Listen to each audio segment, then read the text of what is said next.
Good morning, ladies and gentlemen, and welcome to the earnings conference call of Usha Martin Limited. As a reminder, all participant clients will be in the listen-only mode. There will be an opportunity for you to ask questions after the presentation concludes. Should you need assistance during the conference call, please signal an operator by pressing star, then zero on your touchtone phone. Please note that this conference is being recorded. I now hand the conference over to Mr. Devrishi Singh from CDR India. Thank you, and over to you, sir. Thank you. Good morning, everyone, and thank you for joining us on Usha Martin's Q2 and H1 FY2026 earnings conference call. We have with us Mr. Rajiv Jhawar, Managing Director of the company, Mr. Abhijit Paul, Chief Financial Officer, and Ms. Shreya Jhawar from the Strategy and Growth team of the company. We hope all of you have had the opportunity to refer to the earnings documents that we shared with you earlier. We will initiate the call with opening remarks, following which we will have the forum open for a Q&A session. Before we begin, I would like to point out that some statements made in today's call may be forward-looking in nature, and a disclaimer to this effect has been included in the earnings presentation. I would now like to invite Mr. Rajiv Jhawar to make his opening remarks. Thank you, and over to you, sir. Good morning, everyone. On behalf of the management team of Usha Martin, I would like to welcome you all to our earnings conference call. I will begin by sharing some updates on our operations and strategy, following which our CFO, Mr. Abhijit Paul, will take you through the key financial highlights. We are pleased to share that Q2 FY26 reflected steady financial progress and disciplined operational execution. Consolidated revenues for the quarter stood at Rs 908 crores. The wire rope business continued to deliver a steady performance, recording a 2.6 year-on-year growth in revenues, driven by healthy contributions from the elevator and crane rope segments. The wire segment delivered a 14.2% year-on-year revenue increase, reflecting sustained demand and momentum. Meanwhile, the LRPC division reported a 26% year-on-year decline. The operating EBITDA for the quarter stood at Rs 173 crores with a margin of 19.1%, and EBITDA per ton stood at approximately Rs 35,000 per metric ton. The improvement was aided by a favorable mix and ongoing cost efficiency. Margin percentage was further supported by temporarily lower LRPC volumes. As LRPC volumes recover in the coming quarters, margins may moderate from Q2 levels. However, absolute EBITDA is expected to increase on higher throughput. With regards to the balance sheet, we continue to strengthen our financial position. During the first half of the year, we repaid Rs 157 crore of debt, fully funded through internal accruals. Operating cash flows before tax stood at Rs 390 crore, translating to a robust 123% conversion of operating EBITDA to cash flow. As a result, we closed the quarter with net cash position of 111 crore and a healthy ROC of 20.3%. These metrics also reflect the early impact of our One Usha Martin transformation journey. Over the past year, the initiative has evolved into an integral way of working, aligning our global teams and operations under a unified vision and driving sharper execution and stronger financial discipline. While we had earlier indicated that benefits of this transformation would become visible from second half of FY26, We are encouraged to note that early signs have already emerged in Q2. That said, an area where we believe there was room for improvement this quarter was in volume performance. Volume growth during the quarter was below our expectations, particularly in the rope and the LRPC segments. Looking at rope first, this was driven by a few key factors. Number one, this quarter, our rope portfolio tilted more towards high performance and value-added ropes. These products command stronger realizations and profitability, though they inherently yield lower output given their specialized manufacturing processes. While there were opportunities to scale up general purpose rope volumes, we chose to maintain our focus on an upgraded product mix. Number two, while most of our capex is complete, a few machines for high performance ropes, which were expected to come online during quarter two, faced slight delays in commissioning, which impacted volumes. These are now expected to be operational in Q3 and will help further optimize product mix and throughput in quarter four.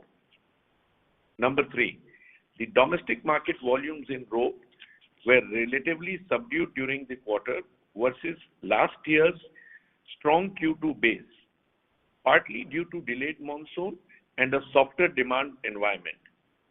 We are, however, beginning to see a gradual pickup as post-monsoon activity resumes. Number four, demand in Saudi Arabia, which we have identified as a key volume growth driver, is improving, but at a slower than expected pace. Our teams are actively engaging with key stakeholders to accelerate traction and ensure we are very well positioned in this market as project activity scales up and oil and offshore segment recovers. Now, on the LRPC front, volumes were impacted by the extended monsoon, which slowed down infrastructure activity during the quarter.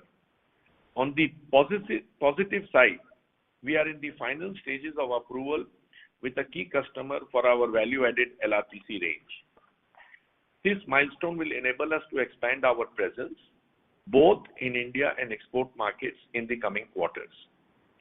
Overall, Q2 volumes were softer than expected due to short-term operational and market factors, and we expect higher throughput and growth in the second half. In conclusion, the progress we have made across capacity expansion, product development, market diversification, and One Usha Martin continues to strengthen our growth foundation. These initiatives are helping Usha Martin reinforce our leadership in the wire rope industry. With a strong balance sheet and a clear strategic direction, we remain confident in our ability to deliver sustainable and profitable growth in the coming years ahead.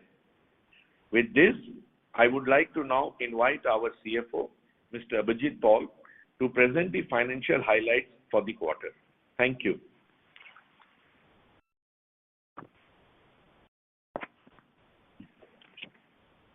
Thank you, and a very good morning to everyone. I will now provide a brief overview of company's operating and financial performance for the quarter and half year ended 30th September 2025. In Q2 of FY26, our consolidated net revenue from operations stood at rupees 908 crores as against rupees 891 crores in Q2 of FY25. This performance was driven by a healthy 14.2% year-on-year growth in the wire segment, while wire rope segment, which accounted for around 74% of total revenues, registered a stable 2.6% growth on a year-on-year basis.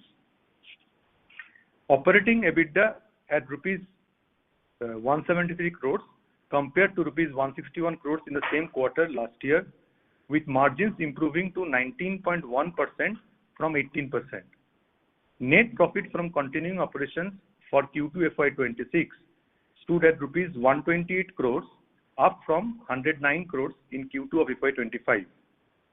For the half year, revenue from operations was rupees 1795 crores as against 1718 crores in H1 FY25, registering a 4.5% year-on-year growth.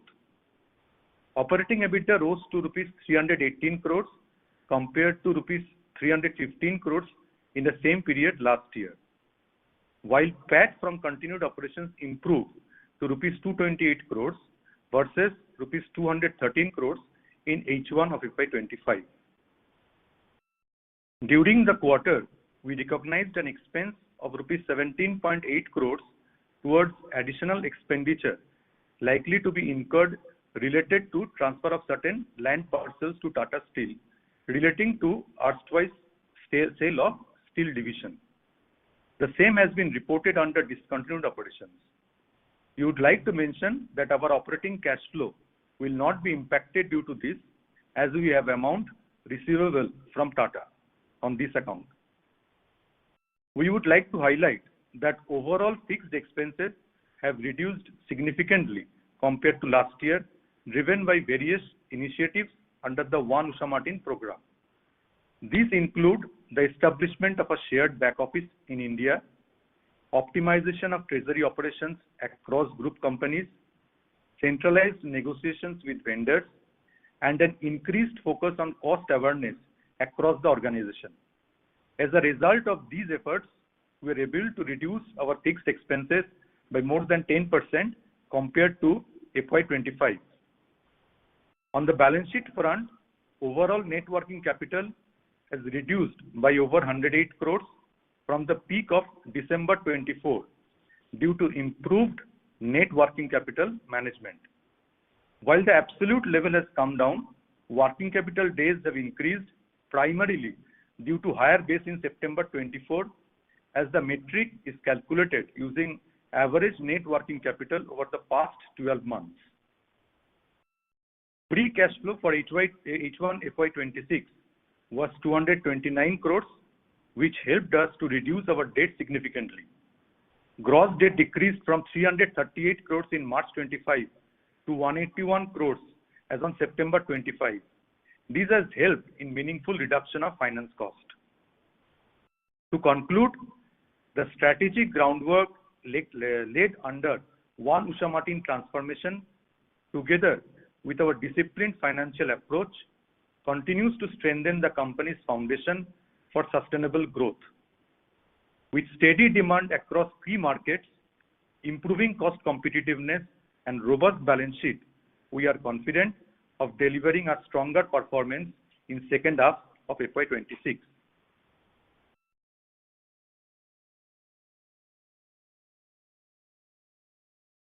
Thank you, and over to you.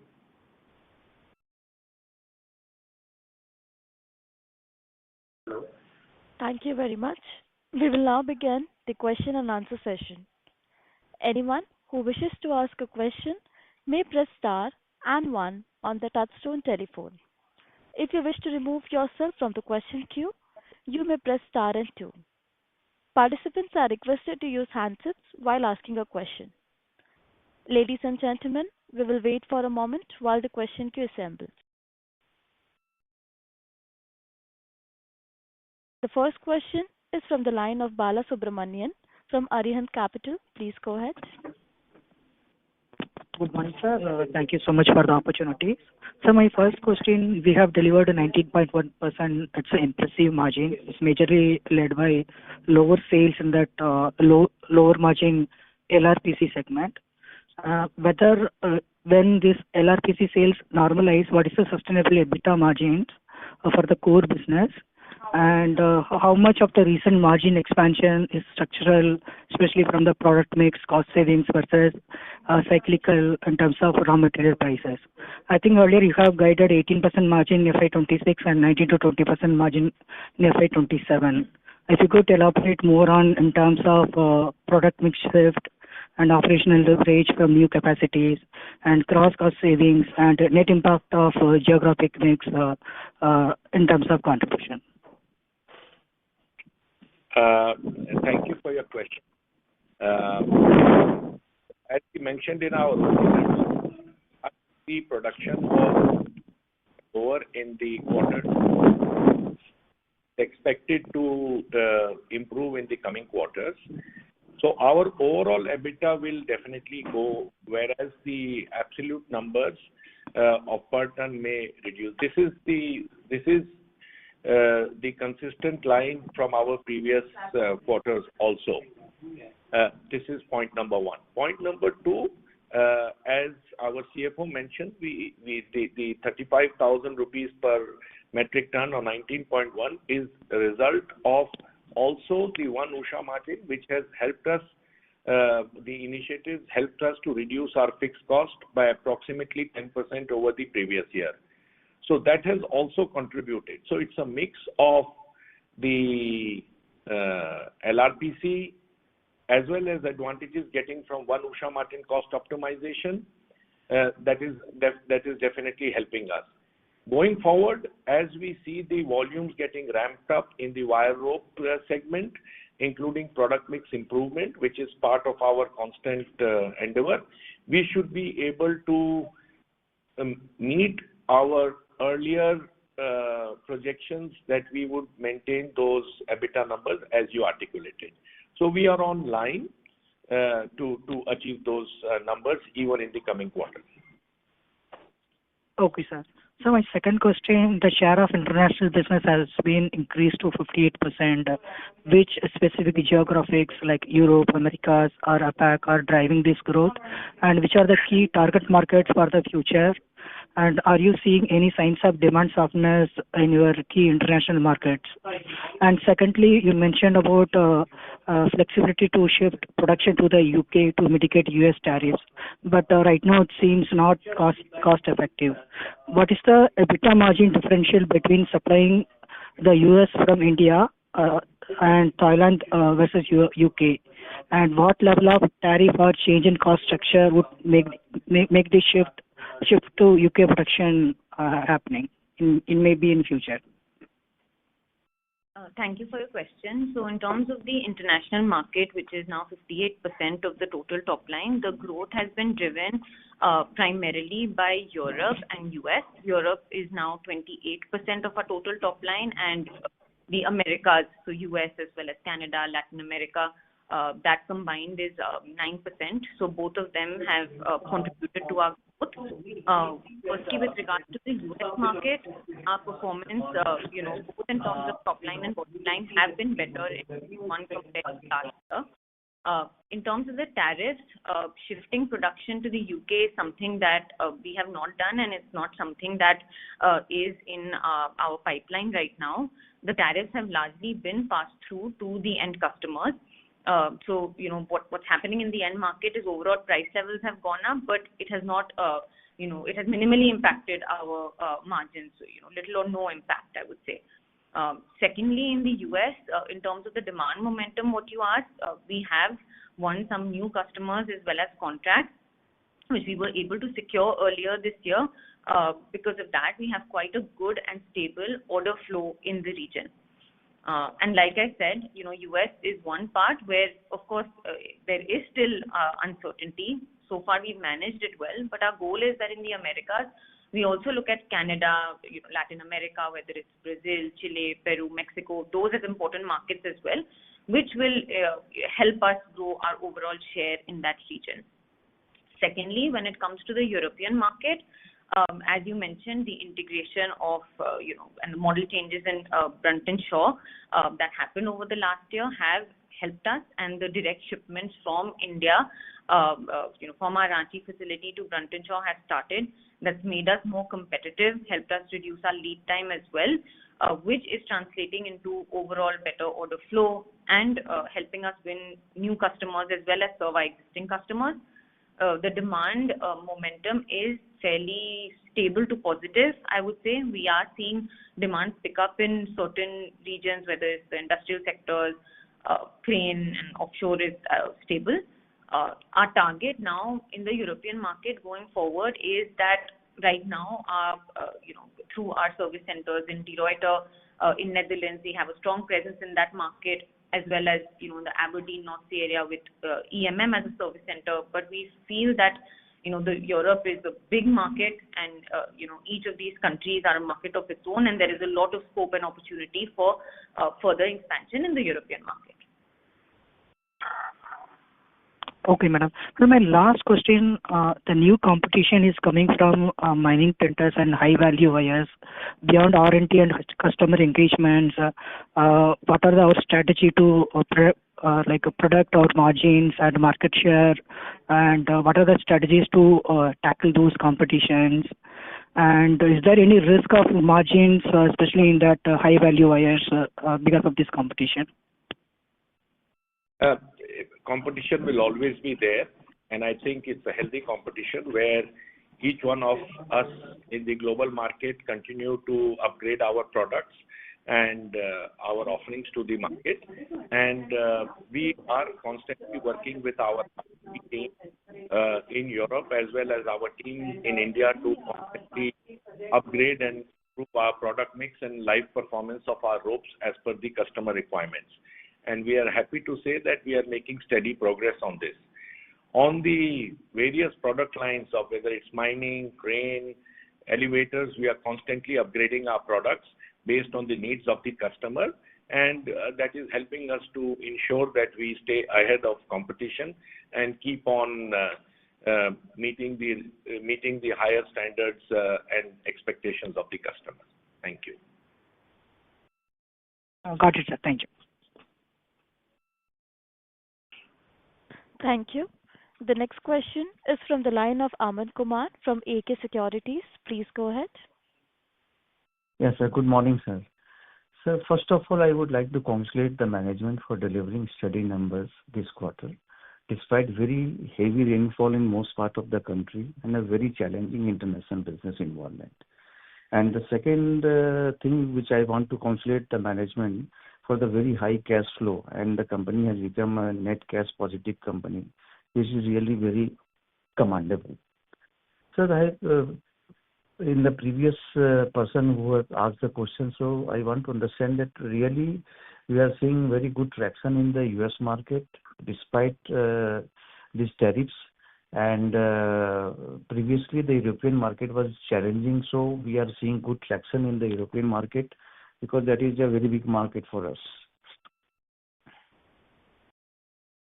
Yes, as we mentioned, in both the Europe and US market, we have been able to see both top line growth as well as bottom line growth in both of these markets.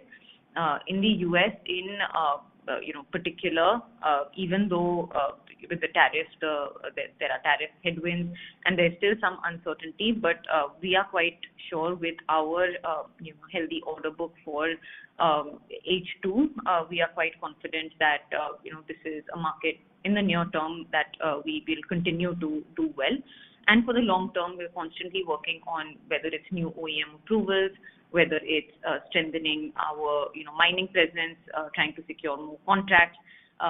We are constantly working on that to ensure that even in these high value segments of mining, elevator, etc., we only keep increasing our market share in the US. Thank you. So my next question is that in the plasticated LRPC, I think we have not get much success so far in the as far as volume is concerned. So when we can see this noticeable volume growth in this plasticated LRPC? It's a good question. Thank you. Basically, LRPC, plasticated LRPC requires a lot of, it's a process of approval with customers take a lot of time. So we, out of the 5 or 6 global players, we have got approval with almost all of them, but couple of them we are working, which should happen in the coming quarters. And that should result in not only start increasing the volumes to them in India, but even in the international market. To answer specifically, I feel that Q4 and Q1 onwards next year, we should see significant growth of plasticated LRPC from these customers as well. Secondly, while we have orders from our other customers, but the projects were significantly delayed due to the extended monsoon. and those should start getting delivered from the quarter 3 and quarter 4 onwards. So the existing orders should also start picking up from a delivery perspective. So overall, I think quarter 4 and quarter 1 onwards, we should start seeing a significant improvement in production and deliveries. So my next question is that LRPC, the margins are quite muted. I think it's a very thin margin. We are working with a lot of players have entered in this segment. So whether we are making any profit in LRPC and whether we are getting some very high margin or good value orders in normal LRPC? You see, LRPC is a very competitive commodity product, and a lot of demand is there, but equally lot of competition and supply from other competition is there.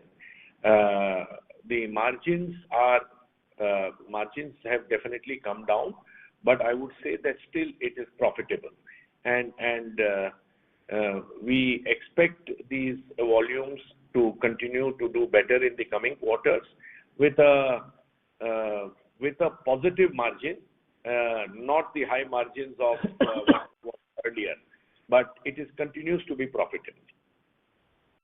And sir, one more question regarding this Galfine line. So whether we are getting good volume growth and good orders in Galfine wire?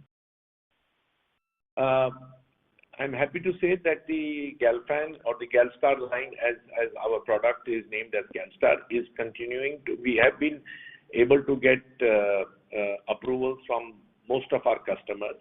It's again a very high. The approval process is fairly long, as the samples are supplied, trial supplies are made, and is delivered to different parts of the world, and then we start getting repeat orders. I'm happy to say that the development process has done well, and we have got good response from our customers for our initial supplies, and we expect to start ramping up the capacity from quarter 4 onwards, and we expect to get to our levels of 5,000 to 6,000 tons a year, what we had projected earlier, from quarter 1 onwards of the next financial year. One last question is, sir, how is the synthetic sling business performing? Are there any notable developments, new customers, or growth opportunity in this segment? Thanks for your question. Yes, the synthetic sling business is a new business for us. It continues to perform steadily. We did get, a couple of high value orders, both from the European as well as Latin American market. And, I'm happy to say that though it's a new business for us, it is already a profitable business. While it remains a small part of the overall portfolio, definitely it can become an independent vertical for us going forward. And since it's a complementary product to our ropes, and a lot of the end customers are actually similar, it can be a very good complement and value-added offering to our rope basket. And so the last question is, madam, is the company planning to introduce new products that are related to our existing business lines and cater to the similar customer base? Yes, of course, that most of our product lines, we are constantly looking at new opportunities to expand. Like the wire, we have constantly started looking at how to expand into the value-added wires. Of course, our focus would be always in the niche value-added wire, and that's a constant process. So that is definitely helping us to identify new products, new customers, and that is helping us to gradually increase our volume of higher value-added wires in the market.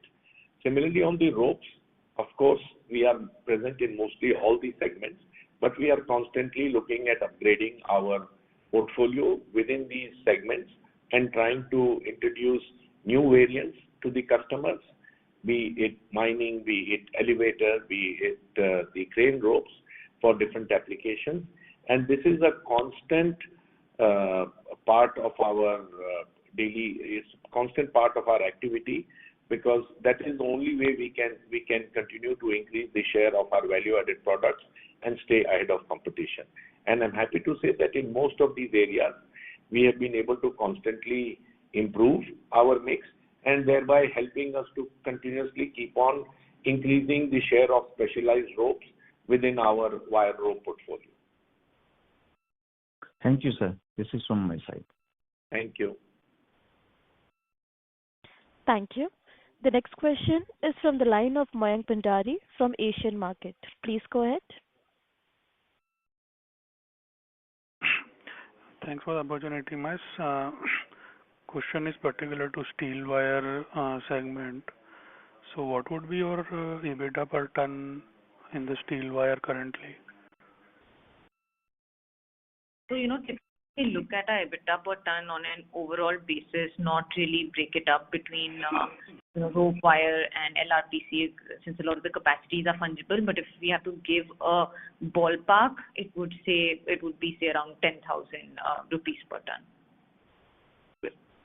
Whereas obviously rope, the value added is much higher, upwards of 55,000 rupees per ton.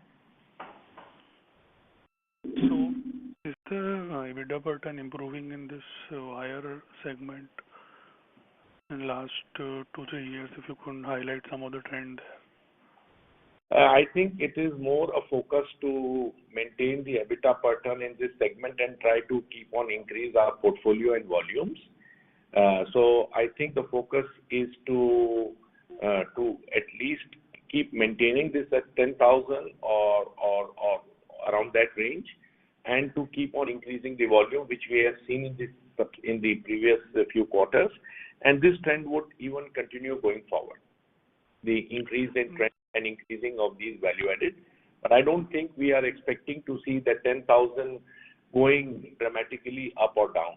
It would be more stable levels. So when you see the value added, it means... I'm sorry to interrupt in between. Mr. Mayank, can you speak a little louder as you're not audible?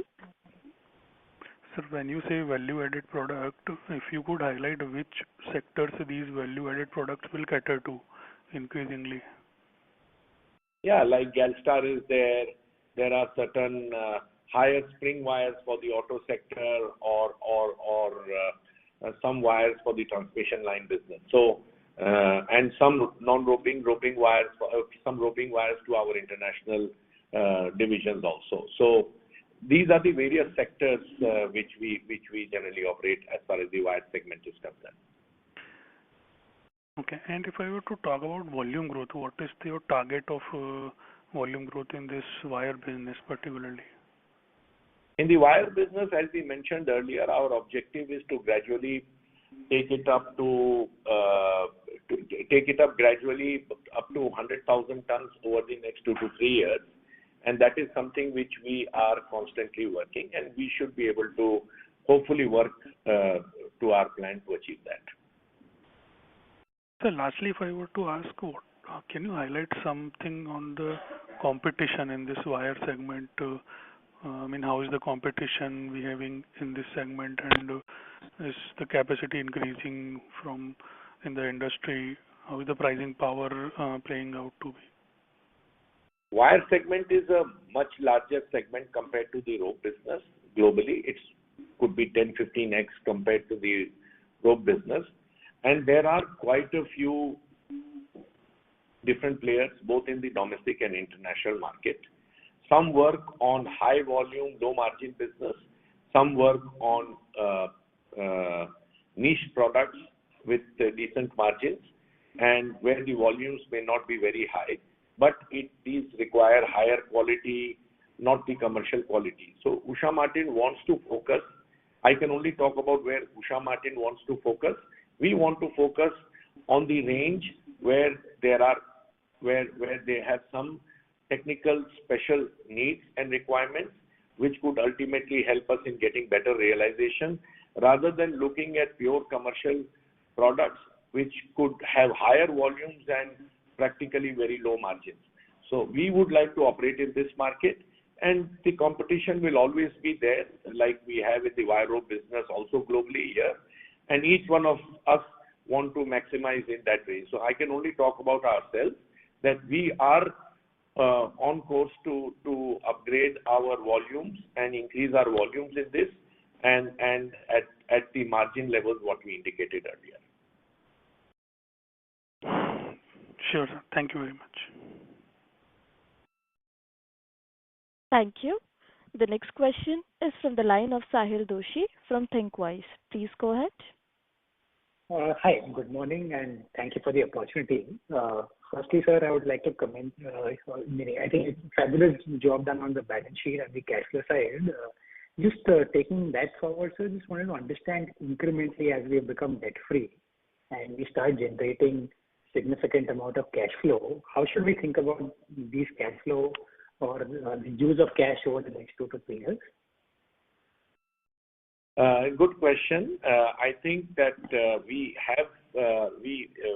first of all, thanks for that. Yes, of course, our focus as one Usha Martin has been to constantly improve the balance sheet and the cash flows of the company, and the entire team has worked to achieve the numbers what you have seen. Going forward, we expect to have our growth plans. We are further expanding our rope making capacity, particularly in certain segments where the demands are expected to grow, like elevator and crane ropes in the coming years. And also we expect to further increase our capex to increase our wire production in order to achieve the 100,000 tons level over a period of next 2 to 3 years. Apart from this, we would also be looking at further expanding our reach in the international markets by further increasing the capacity of our distribution and service business internationally. So all these requirements would be requiring cash, which we hope to achieve mostly out of our internal accruals. Apart from this, if the company continues, which we are confident, we would definitely look at further improving our payout to the shareholders. Sure, so that helps. Broadly, sir, would you have any ballpark capex estimate for all of these things for the next 2 to 3 years? Yeah, our capex would be close to, including our maintenance capex, would be close to 300-350 crores a year. That is something which we feel would be definitely needed to continuously keep on maintaining our volume growth estimate. And that is something which we have in plan. This is based on only the organic growth what we have. If some inorganic growth comes in, that could be additional. Understood, sir. Understood. And also, sir, in context of the earlier discussions, just wanted to check, 2 parts. I think plasticated LRPC was likely to be a growth driver, and second, Saudi. So could you just...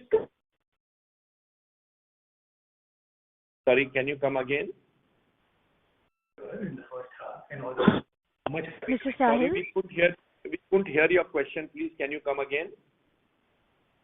Hello. Sorry, sir. I now just wanted to understand in terms of... Sorry to interrupt in between. Mr. Sahil, your voice is not audible to us.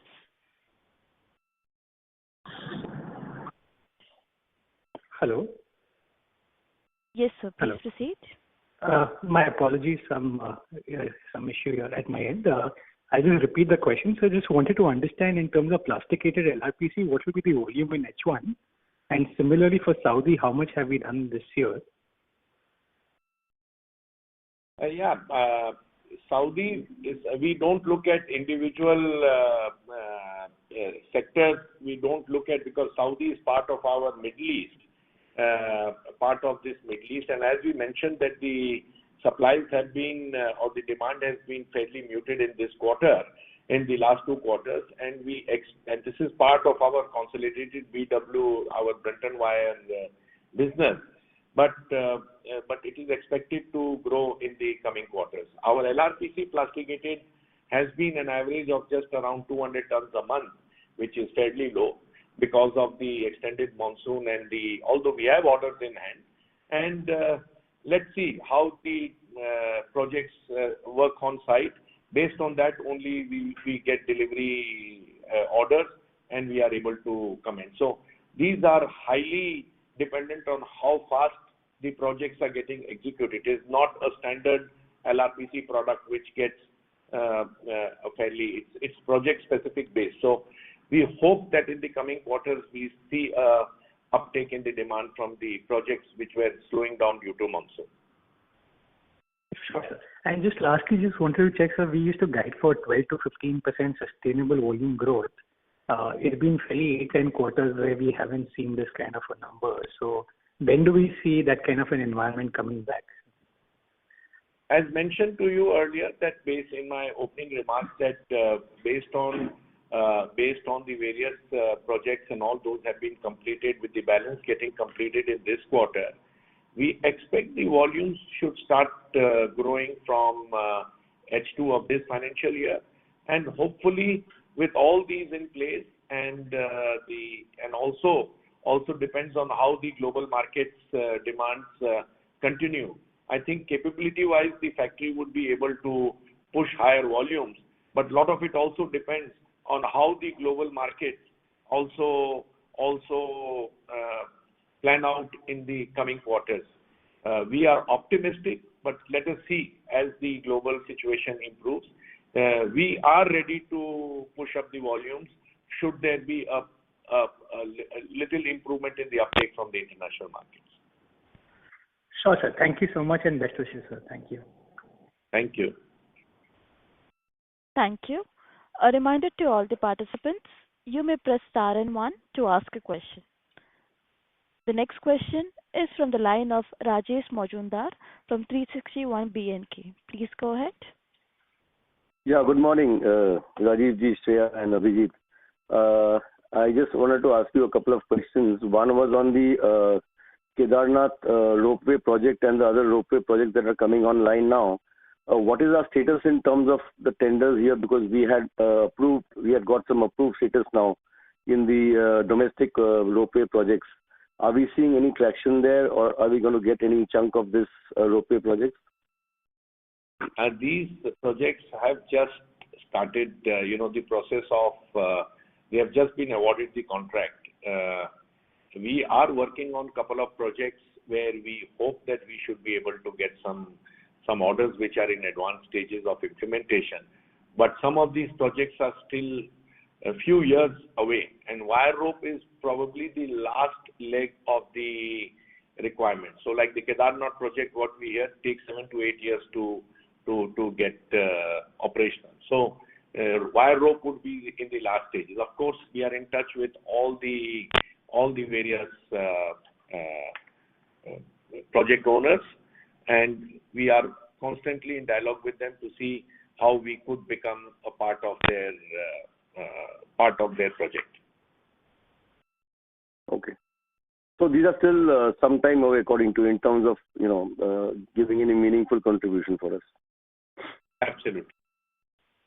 Secondly, sir, do you see any acquisition opportunities, because by the end of this year will be net cash company, and there will be a lot of free cash flows, and we are almost at the end of our capex program in Ranchi and Bangkok. So do you see any kind of acquisition opportunities globally? Are they available? Are we studying them? Yeah, that was my question. Yes, of course, we are already a net cash company as on September, and that would continue to improve. As mentioned, that there is a pipeline of capex both at our Ranchi plant as well as our other manufacturing facilities, which are ongoing, and some more are expected to basically take care of the increased demand from certain sectors, whether it's value-added wires, value-added LRPC, whether it is the elevator crane ropes. So that is something which will be ongoing, and we would continue as our brownfield expansion in our various facilities. Apart from this, we would definitely look at opportunities to further increase our presence in the international markets with our for value-added offerings. But nothing is on the table at the moment. But that is definitely, there is an endeavor to look at an opportunity, and if and when it comes, we would definitely be keen to expand our presence in the international market for our value-added products and services. And so my last question is, though you highlighted a better product mix, if you look at the realization per ton in wire ropes, it is still lower compared to 1Q and 2Q, and probably slightly higher than last year. Is that a concern? I mean, is there a price war still going on in Europe, etc., which can lead to realizations being low in the wire rope business? So overall, if you see the realization for wire rope has increased from Q1, both in international and in domestic market, right? So there is no reduction in the realization for wire rope. So if you do per ton basis, it's to 2,42,000 compared to 2,51,000 in 1Q. No, so we can share with the numbers to you separately. So as per our calculations, both has increased, both domestic and international from Q1. Okay.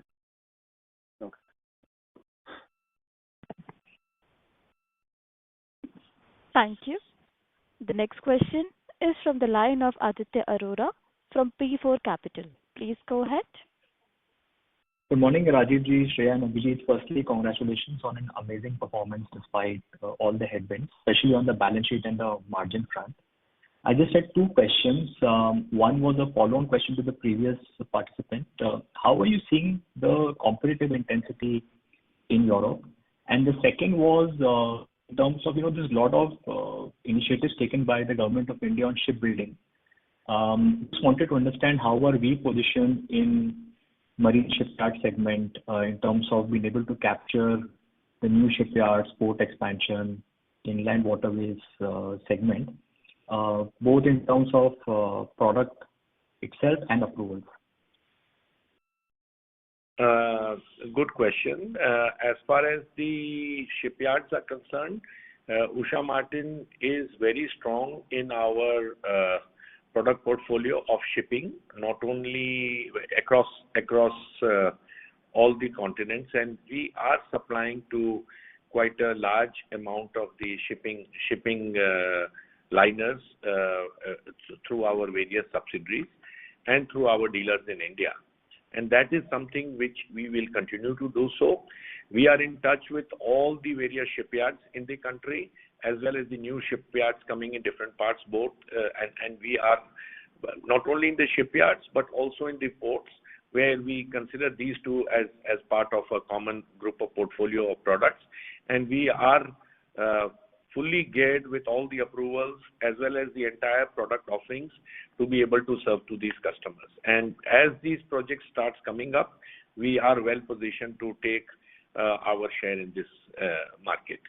As far as the European market is concerned, the demand is stable and slightly positive in certain sectors, and the competition is equally there with all the European and the Korean players. We all work in the same market, and the intensity is always there. And I'm happy to say, with our One Usha Martin approach of working with our Usha Martin India plant and the BS UK plant and the product offerings through this route directly to the customers, we are not only competitive but are able to offer much quicker delivery schedules, which is helping us to continuously increase our market share in the European market. Thank you, sir. Thank you. The next question is from the line of Rajesh Agarwal from Manyor. Please go ahead. My question is, what is the size of opportunity when the ropeway order comes for that Kedarnath and Rudraprayag and all? Or you can quantify in terms of kilometer, what can be the value of the orders? The wire rope is a very small part of the entire project cost. Okay. It would be less than 1 or 2% of the project cost. Okay. And as mentioned earlier in one of the questions, it is almost 7 to 8 years each of these projects take to get commissioned. And the wire rope comes as one of the last part of the project. So it comes only after 5 or 6 years. So most of these big projects, particularly I can talk about Kedarnath, they are talking the execution time between 7 to sometimes even 8 to 9 years on this. So if the project cost, the rope part would not be more than 1 to 1.5% of the total cost. So then the domestic growth will come from which sectors then? Elevator is one sector which is growing well. The ports are also ports, elevator, mining, as well as the construction and the crane rope. These are the four sectors which should, and all these depend on how the economy grows and how the industrial production grows. But assuming that those grow at the levels, these are the four sectors in which we expect growth coming here. And so the last question is on working capital. Again, the working capital has increased. Any particular reason in this quarter for the working capital to go up? Days to go up? As we mentioned in our opening remarks, that working capital is calculated based on last 12 months average. Since we had a higher base in September 24, the average working capital base has gone up. But if we take September as the exit and calculate based on September numbers, it will be down by 5 to 6 days. So it will be similar to. Thank you, sir. Thank you. Thank you.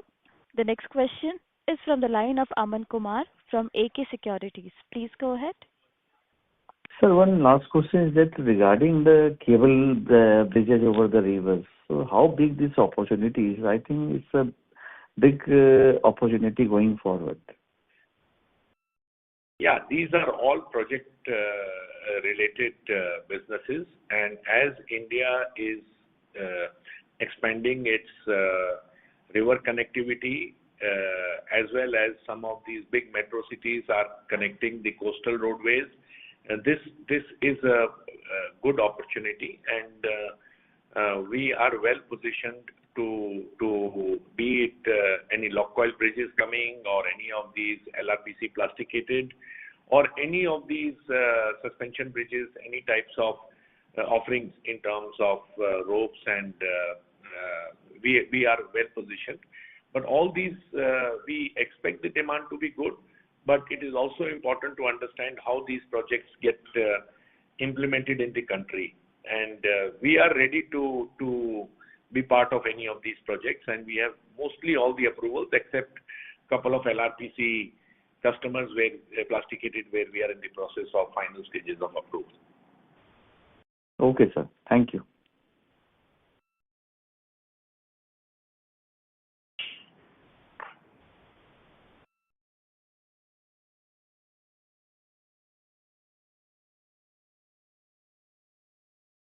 Ladies and gentlemen, as there are no further participants, that was the last question for today. I now hand the conference back to the management for closing comments. I would like to thank everyone for attending this call and showing interest in Usha Martin Limited. I hope we have been able to answer all your questions. The company is dedicated to creating value for all its stakeholders in a sustainable manner.